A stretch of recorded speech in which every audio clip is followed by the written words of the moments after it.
I thought the worst part of my college graduation would be walking across that stage alone, knowing my dad chose my brother's football game over the most important day of my life. But when I checked my phone afterward and saw 32 missed calls and a text that said, "We have a big problem, call me now," I realized my family drama was about to get a whole lot worse. Hi everyone, I'm Maya Chen, and this is the story of how my college graduation turned into the most terrifying day of my life. But to understand what happened, you need to know about my family and why I was sitting alone at my Stanford graduation in the first place. Growing up, I was what you'd call the invisible child. Not because my parents didn't love me, but because my younger brother Tyler was a star. And I mean a literal star. Tyler Chen, now 18, has been the golden boy of our family since he started playing Pop Warner football at age 6. 6'2", built like a truck and fast as lightning. College scouts have been calling our house since he was a sophomore, and everyone in our town knows his name. Meanwhile, I'm Maya, the quiet one who spent her Friday nights studying instead of at football games. While Tyler was breaking rushing records, I was breaking curve averages in AP chemistry. While he was getting featured in the local newspaper sports section, I was getting early admission to Stanford with a full academic scholarship. But guess which accomplishment got dinner conversation time? My dad, Robert Chen, is 48 and works as a tech executive at a major software company. He's the type of guy who coached Tyler's little league teams, never missed a practice, and has every single one of Tyler's games recorded on his phone. He talks about football like it's a religion, and Tyler is his prophet.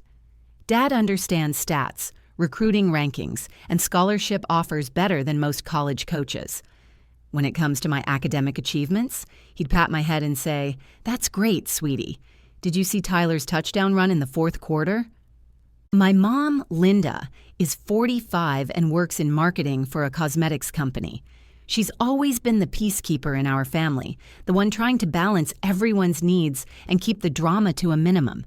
She's the type of person who would say things like, "Your father just wants what's best for Tyler's future," or, "Maya, you know how important this season is." She genuinely loves both of us, but she's also completely caught up in the Tyler tornado that dominates our household. Don't get me wrong, I love my brother. Tyler isn't a bad guy. He's actually pretty sweet when he's not being worshipped by our entire family, but living in his shadow for 18 years gets exhausting. Every family dinner conversation revolves around his latest game, his stats, his college prospects. When I got accepted to Stanford, we celebrated with takeout pizza. When Tyler got his first scholarship offer from a Division II school, Dad took the whole family to a steakhouse and invited our neighbors. The pattern was always the same. Maya gets straight A's. That's expected. She's naturally smart. Tyler passes his math test. Let's frame this and put it on the refrigerator. Maya gets published in the school's science journal. That's nice, honey. Tyler gets mentioned in the sports section of our local newspaper. Dad makes 50 copies and hands them out at work. By the time I was graduating from Stanford with a degree in biomedical engineering and summa cum laude honors, I had learned not to expect much fanfare from my family. But graduation felt different. This was 4 years of sleepless nights, 3 part-time jobs to help pay expenses, research projects, internships, and the culmination of everything I'd worked for since I was a little girl dreaming of becoming a doctor. So when my parents told me they couldn't make it to my graduation because Tyler's championship game was scheduled for the same day, it hurt more than I expected. Dad said, "Maya, you know how important this game is for Tyler's future. College scouts will be there. This could change everything for him." Mom added, "We'll celebrate later, honey. We'll take you to that fancy restaurant you like next weekend. It'll be even more special, just the 3 of us." I wanted to scream. I wanted to tell them that this was my everything moment, that I had earned this day just as much as Tyler had earned his game. Instead, I said, "Sure, I understand." Because that's what the invisible child always does. I had no idea that by the end of that day, invisible would be the last thing I'd ever feel again. The morning of my graduation started like any other day, which should have been my first clue that something was wrong. I woke up at 6 a.m. in my tiny studio apartment near campus, the same apartment I'd been living in for 2 years to save money. While most of my classmates lived in nice apartments their parents paid for, I had chosen the cheapest place I could find because every dollar mattered. You see, getting through Stanford wasn't just about studying hard. I had worked 3 jobs to make it happen. Monday and Wednesday evenings, I tutored high school kids in math and science. Weekends, I worked at the campus bookstore. And during summer breaks, I had internships that paid just enough to cover my living expenses. My parents helped when they could, but most of their extra money went toward Tyler's training camps, private coaching, and equipment. Elite football gear isn't cheap, and Tyler needed the best if he was going to compete at the highest level. I didn't resent it, exactly. I understood that Tyler's football could lead to a full scholarship, which would save our family tens of thousands of dollars. But standing in my cramped bathroom that morning, putting on the dress I'd bought specifically for graduation, I couldn't help but feel like I was getting ready for the most important day of my life, completely alone. The dress was navy blue, simple but elegant, something I'd saved up for over 3 months. I had imagined my mom helping me get ready, maybe doing my hair, taking those cheesy mother-daughter photos that I used to roll my eyes at. Instead, I was curling my own hair with a curling iron I'd borrowed from my roommate, trying not to burn myself while fighting back tears. Around 8 a.m., my phone rang. It was Mom, and I could hear the guilt in her voice before she even started talking. "Maya, honey, I know today is your big day," she began, and my heart sank because I knew what was coming. But Tyler's championship game got moved to this afternoon because of the weather last night. The scouts from USC and UCLA are going to be there, and this could really be his shot. I sat down on my bed, still holding the curling iron. "Mom, you've known about my graduation date for 6 months." "I know, baby, I know. But this is different. This game could get Tyler a full ride to USC. You understand, don't you? You're so smart, you always understand these things." That phrase, "You're so smart, you always understand." It had become my parents' go-to excuse for putting Tyler's needs first, as if being intelligent meant I didn't have feelings, or that academic achievements somehow required less family support than athletic ones. "Your father is already loading up the car with Tyler's gear," Mom continued, "but we're going to celebrate you properly next weekend, I promise. We'll go to that Italian place downtown, just the 3 of us, and you can tell us all about the ceremony." I wanted to say so many things. I wanted to tell her that I had dreamed about this day since I was 12 years old and decided I wanted to be a doctor. I wanted to explain that walking across that stage without my family, there would feel like winning a race with no one cheering at the finish line. I wanted to ask why Tyler's potential scholarship was more important than celebrating the scholarship I had already earned and used to graduate debt-free. Instead, I said, "Sure, Mom. I understand." "You're the best, Maya. We're so proud of you. You know that, right?" After I hung up, I sat in my quiet apartment for 10 minutes, just breathing. My cap and gown were hanging on my closet door, and my honor cords were laid out on my desk next to the letter from the dean, congratulating me on graduating summa cum laude. 4 years of perfect grades, research projects, internships, and sleepless nights, and I was going to experience the culmination of it all completely alone. I called my best friend Sarah to see if she had any extra tickets for her family, thinking maybe I could sit with them. But her grandparents had flown in from Ohio, and she was already over capacity. So I made a decision. I was going to go to my graduation, walk across that stage with my head held high, and celebrate myself even if no one else would. I had earned this moment, and I wasn't going to let my family's absence diminish what I had accomplished. Looking back, I'm glad I made that choice. Because if I had stayed home feeling sorry for myself, I never would have been there to receive those terrifying phone calls that changed everything. The Stanford graduation ceremony was everything I had dreamed it would be, and absolutely nothing like I had imagined. The campus looked stunning, with thousands of red and white balloons creating a sea of school colors across the main quad. Families were everywhere, taking photos, hugging, crying happy tears. The energy was electric, and I should have been on top of the world. Instead, I felt like I was watching someone else's movie. I found my seat in the sea of black caps and gowns, surrounded by my fellow biomedical engineering graduates. To my left sat Jessica Martinez, whose entire extended family had driven up from Los Angeles. Her grandmother was wearing a shirt with Jessica's face printed on it that said, Stanford Graduate 2025. To my right was David Kim, whose parents had flown in from South Korea specifically for this moment. His mom was crying before the ceremony even started. "Where's your family?" Jessica asked as we were getting our programs. "They couldn't make it," I said, forcing a smile. "They had something important come up." Jessica looked confused. More important than Stanford graduation? I didn't have an answer for that because, honestly, I was asking myself the same question. As the ceremony began and we listened to the dean's opening remarks, I kept checking my phone, half hoping my parents had changed their minds and were secretly driving up to surprise me. But every time I looked, there were no new messages. Radio silence from the Chen family. The worst part wasn't even walking across the stage alone. The worst part was all the moments leading up to it. When they called the biomedical engineering graduates to line up, I watched as my classmates hugged their families and posed for last-minute photos. Parents were adjusting their kids' caps, straightening their honor cords, whispering words of encouragement. I adjusted my own cap.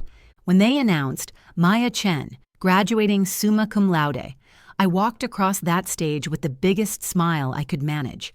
I shook hands with the dean, accepted my diploma, and posed for the official photographer. For exactly 30 seconds, I felt proud and accomplished. Then I looked out into the audience, scanning for familiar faces that I knew weren't there. And the loneliness hit me like a truck. After the ceremony, the real torture began. Everywhere I looked, families were celebrating. Grandparents were taking group photos, siblings were giving congratulations hugs, parents were posting on social media about their proud moments.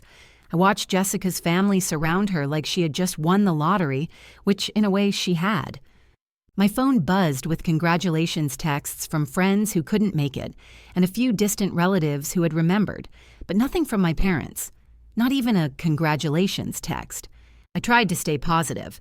I joined a group of classmates for photos, went to the reception, and made small talk with professors who congratulated me on my research work. Dr. Martinez, my biochemistry professor, asked if my family was here. "They're at my brother's football game," I said, trying to keep the bitterness out of my voice. "Oh, that's too bad they had to miss this," she replied. "But I'm sure they're very proud of you." Were they, though? Because from where I was standing, it felt like they were proud of Tyler's potential accomplishments, but took my actual accomplishments for granted. By 3 p.m., I was emotionally exhausted. I had spent the entire day pretending to be okay with being alone at my own graduation, and I was running out of energy to keep up the act. I said goodbye to my classmates, most of whom were heading off to family celebration dinners, and walked back to my car in the parking garage. That's when it hit me. I was officially done with being the understanding daughter. I was tired of being the one who always accommodated everyone else's priorities. Tyler had gotten countless family celebrations for regular season games, but I couldn't get my parents to show up for my college graduation. I sat in my car, diploma in hand, and made a decision. I was going to drive straight home and have a conversation with my parents about how their priorities had made me feel invisible for the past 4 years. Not in a week when we went to that Italian restaurant, but today. They were going to hear how much this hurt, and they were going to understand that academic achievements deserved celebration too. I was done being the invisible daughter. It was time to make some noise. I was halfway home, mentally rehearsing the speech I was going to give my parents about how they had made me feel like a second-class citizen in my own family, when I remembered I hadn't checked my phone since before the ceremony. I had deliberately put it on silent during graduation and then forgotten about it in all the emotional chaos of the day. Traffic was heavy on Highway 101, so I was stuck behind a line of cars when curiosity finally got the better of me. I reached for my phone, expecting to maybe find a belated congratulations text from my parents or perhaps a photo from Tyler's game. What I found instead made my blood turn to ice. 32 missed calls. 32. My hands started shaking as I scrolled through the call log. 23 calls from Dad, 6 from Mom, 2 from Tyler, and 1 from a number I didn't recognize. The most recent call was from just 15 minutes ago. Then I saw the texts. Dad, sent 2 hours ago. Maya, call me ASAP. Dad sent 90 minutes ago. Maya, pick up your phone now. Dad sent 1 hour ago. We have a big problem. Call me now. Mom, sent 45 minutes ago. Maya, where are you? Please call us immediately. Tyler, sent 30 minutes ago. Maya, please call Dad back. Something's wrong. My mind immediately went to the worst possible scenarios. Had someone died? Was there an accident? Had something happened at the game? The urgency in those messages was unlike anything I'd ever seen from my family. Dad usually texted in complete sentences with proper punctuation. These messages looked panicked, desperate. I tried calling Dad back, but it went straight to voicemail. Same with Mom. Tyler's phone was off entirely. The unknown number turned out to be from the local hospital, but when I called back, they wouldn't give me any information over the phone. The hospital. Someone was definitely hurt. My anger about graduation evaporated instantly, replaced by pure terror. All those years of feeling overlooked and invisible suddenly seemed incredibly petty. What if something had happened to Tyler during his game? What if Dad had a heart attack from the stress of watching? What if Mom had been in a car accident, rushing between the game and trying to figure out how to get to my graduation? I was still stuck in traffic, but I could see the exit for Tyler's high school about a mile ahead. The game would probably be over by now, but maybe someone would still be there. Maybe I could find out what was happening instead of sitting in my car having a panic attack. That's when I made a decision that probably wasn't the smartest thing I'd ever done. I pulled off at the next exit, did a U-turn, and started driving toward Tyler's school. My graduation gown was still in the back seat, my diploma was on the passenger seat, and I was wearing a navy dress and heels that were completely inappropriate for running across a football field. But none of that mattered anymore. As I drove toward the school, my mind was racing through every possible disaster scenario. Tyler was tough, but football was a violent sport. Players got injured all the time. Concussions, broken bones, torn ligaments. What if he'd gotten hurt badly enough to end his football career? That would devastate him, and my parents would be beside themselves. Or what if it wasn't Tyler?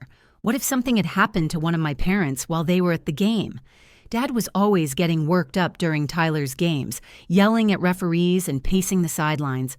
What if all that stress had finally caught up with him? The closer I got to the school, the more my hands shook. I kept trying to call them back, but every number went to voicemail. It was like my entire family had vanished into some kind of emergency black hole. By the time I pulled into the high school parking lot, I was hyperventilating. The football field was mostly empty, just a few maintenance workers cleaning up after the game. But there were still some cars in the parking lot, and I could see people gathered near the main entrance to the school. I parked haphazardly and ran toward the group, my heels clicking loudly on the asphalt. Whatever had happened to my family, whatever crisis had generated 32 missed calls and those panicked text messages, I was about to find out. And I had a terrible feeling that nothing would ever be the same again.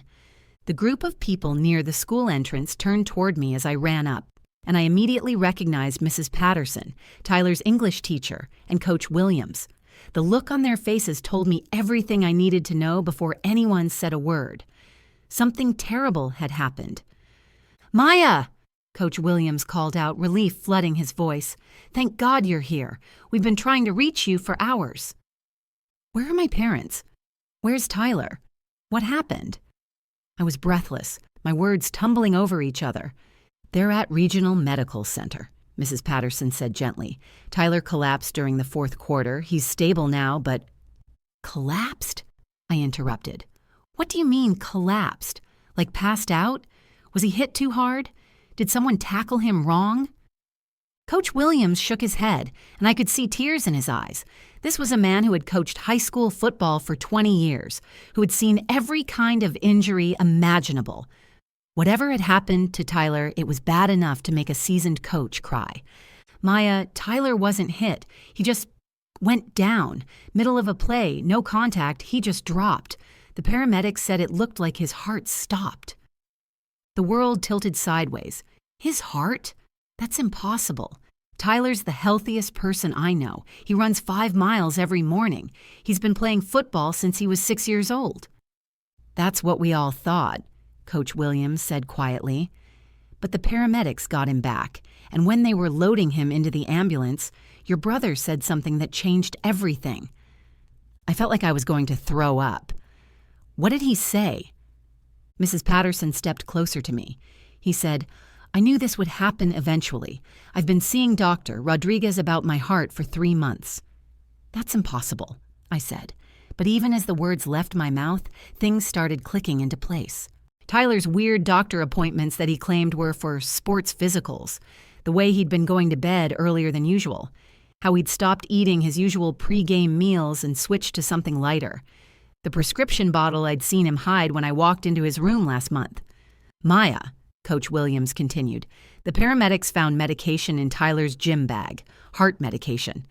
Apparently, he's been dealing with arrhythmia, and today his heart just couldn't handle the stress of the game." I sank down onto the concrete steps of the school, my graduation dress getting dirty, but I didn't care. He's been hiding a heart condition for 3 months? "That's not even the worst part," Mrs. Patterson said, sitting down beside me. When the ambulance got to the hospital and the doctors started asking questions, Tyler broke down completely. He told them he knew he shouldn't be playing, but he couldn't handle disappointing everyone. He said the pressure to get that USC scholarship was so intense that he'd rather risk his life than admit he couldn't play football anymore. The irony hit me like a physical blow. While I had been sitting alone at my graduation, hurt that my parents had chosen Tyler's game over my achievement, Tyler had been literally risking his life because he felt he couldn't let the family down. We had both been suffering under the weight of our parents' expectations, just in completely different ways. "Where are they now?" I asked. "Your parents are with Tyler in the cardiac unit.